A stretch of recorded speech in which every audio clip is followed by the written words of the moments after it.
Thank you. Good afternoon. South Australian Police this morning have arrested 55 individuals that we allege are involved in serious and organised crime across the state. In the history of organised crime, empires have fallen in dramatically different ways. Some crumble amid the roar of guns and fire, while others vanish quietly, leaving behind only whispers of their existence. Australia, in the early 21st century, was home to one such empire. It was not built in boardrooms or by clever accountants. Its power was measured in decibels, in the kilometers of roads its motorcycles patrolled, in the sheer visibility of its members on the streets. This was the era of the Rebels Motorcycle Club, Australia's largest and most formidable outlaw motorcycle gang. At their height, witnessing them roll through a city was like observing a force of nature itself. Before we dive into the dark and thrilling world of organized crime, make sure to hit the like button, subscribe to Crime Cipher, and click the bell so you never miss an update. Welcome to Crime Cipher, where we uncover the rise, fall, and secrets of the world's most notorious criminal empires. In 2013, Perth played host to a gathering that would demonstrate the sheer scale of their influence. Nearly 1,000 members from across the country converged for the Rebels' annual national run. It was a spectacle so massive that police needed to deploy their largest security operation since a visit from the Queen herself. The streets echoed with a roar of Harley-Davidsons and the gleam of chrome reflected in the sunlight. Their insignia, a skull overlaid on the Confederate flag, adorned with the 1% patch, was an unmistakable symbol of their territorial dominance.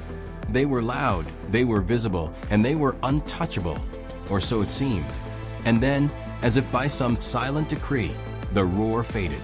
The empire contracted. There was no single massacre like the Milper incident in 1980, for that redrew the criminal map. No defining war with a declared winner or loser. The Rebels, once an unstoppable force boasting more than 70 chapters nationwide and over 1,000 members, simply lost their crown.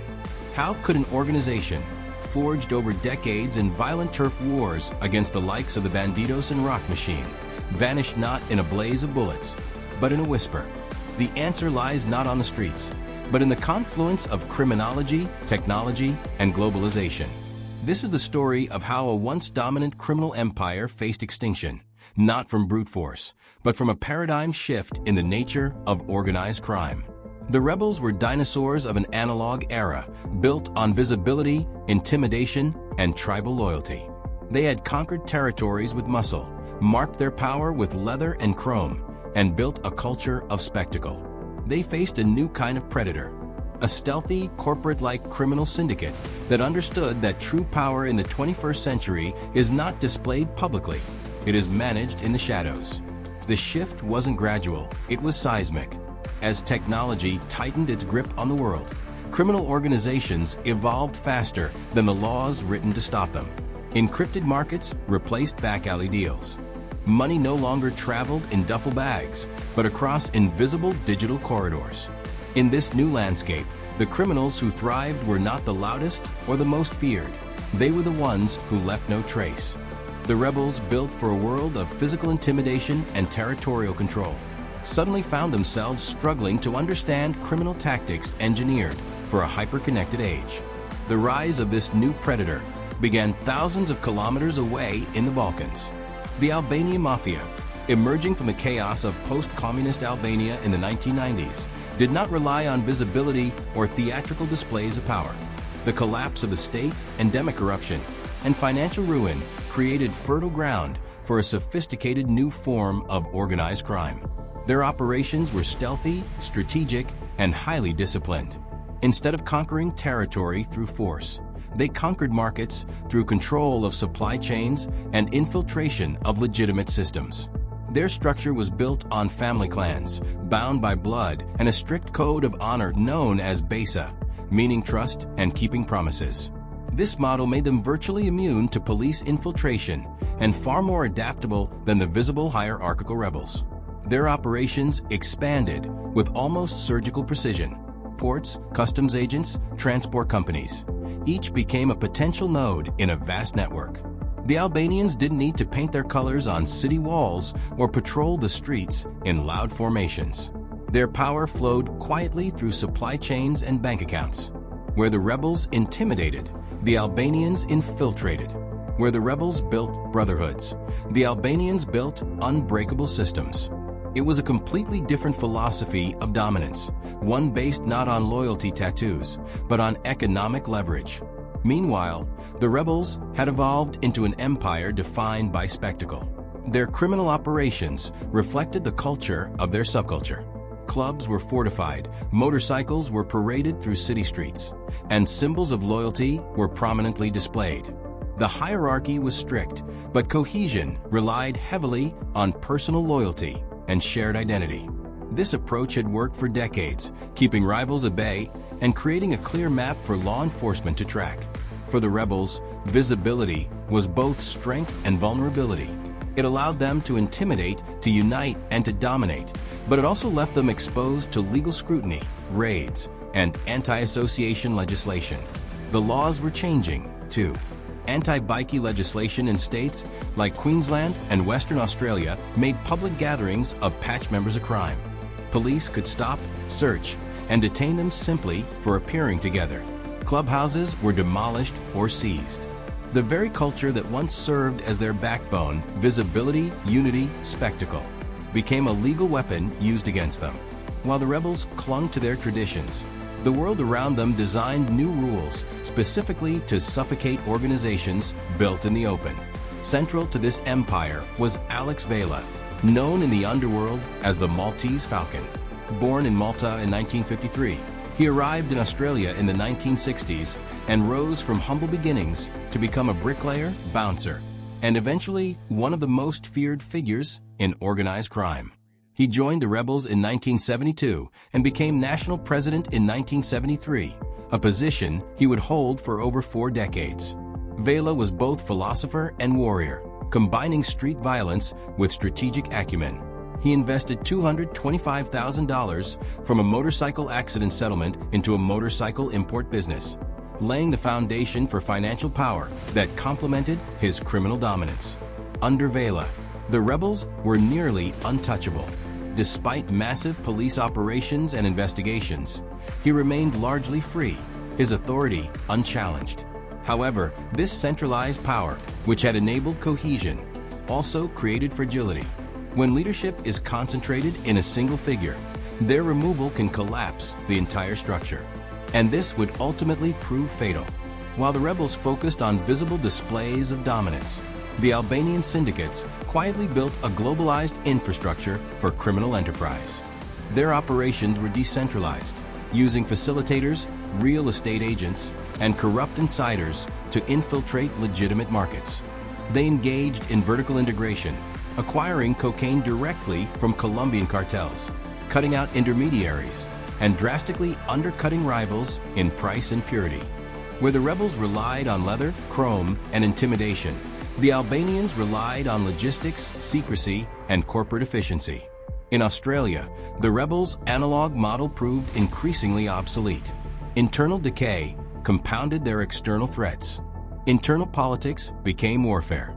Rivalries simmered beneath the surface as younger members accused older leaders of being stuck in the past. The promise of easy money through new criminal markets attracted individuals with little interest in loyalty or discipline. The clubhouse culture that had once created unity now became a breeding ground for mistrust.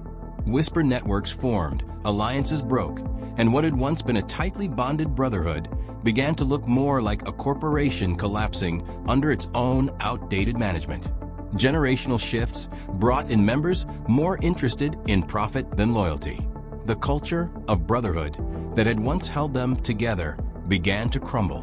By 2024, internal schisms led to mass resignations, with Western Australian chapters defecting to rival gangs like the Comancheros. The empire, already weakened, became vulnerable to external shocks. The decisive blow came not from violence, but bureaucracy. In 2014, Alex Vela, still the linchpin of the rebels, was visiting Malta when the Australian government cancelled his residency visa on character grounds. In a single stroke, the government removed the center of gravity of the rebels' empire. Leadership passed to his nephew Damian Vela, whose tenure was marked by instability and internal dissent. Chapters disbanded, members defected, and the once powerful brand of the rebels became meaningless. Simultaneously, law enforcement leveraged technology to strike a devastating blow to organized crime worldwide. The creation of the N0M app, a supposed unbreakable encrypted messaging platform, was in fact a sophisticated FBI Australian Federal Police honeypot. Criminals, including rebels and Albanian syndicates alike, believed they were communicating securely. In reality, every message, plan, and confession was monitored in real time. High-profile figures like Hakan Ayik unwittingly became conduits for distributing N0M devices, creating an unprecedented surveillance opportunity. Over 12,000 devices were deployed in more than 100 countries, infiltrating over 300 criminal organizations. Over 27 million messages were captured, revealing the inner workings of global organized crime. Operations included multi-ton drug shipments, laundering networks, and murder plots. In Australia alone, Operation Ironside led to the arrest of nearly 400 criminals, the seizure of over 6 tons of drugs, more than $55 million in cash, and dozens of firearms. Globally, over 800 high-level criminals were apprehended, with more than 53 tons of drugs confiscated. The rebels, already weakened and leaderless, were obliterated by this digital strategy.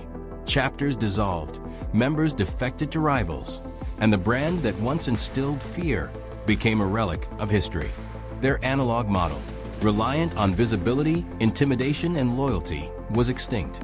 And as their empire crumbled, rivals carved up what remained of their influence. Some ex-rebels were absorbed into leaner, more modern syndicates. Others tried to rebuild splinter factions.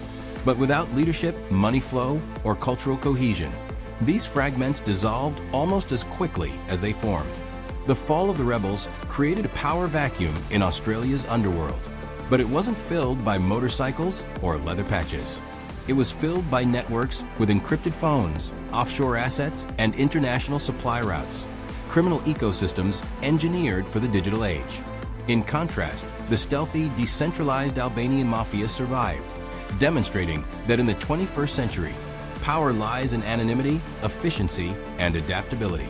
The story of the rebels is a lesson in the changing nature of power. Empires do not always fall to rivals in battle. Sometimes they vanish because the world has moved beyond them. The rebels did not lose Australia to a stronger enemy. They were outmaneuvered by a smarter paradigm, a world where markets, logistics, and technology define dominance. The roar of their engines faded, leaving only echoes of leather, chrome, and a bygone era. The legacy of the rebels is not one of violent conquest, but of extinction, a reminder that in the modern world, survival requires adaptation. The era of the visible, theatrical outlaw is over. True power is invisible, global, and methodical. And in this new order, only those who embrace stealth, efficiency, and strategic foresight will endure. If you want to follow the most in-depth coverage of organized crime, the rise and fall of criminal empires, and the untold stories of the underworld, make sure to hit the like button, subscribe to Crime Cipher, and click the bell so you never miss an update. We bring you the truth behind the headlines, uncovering the empires that rise, fall, and vanish in the shadows of history.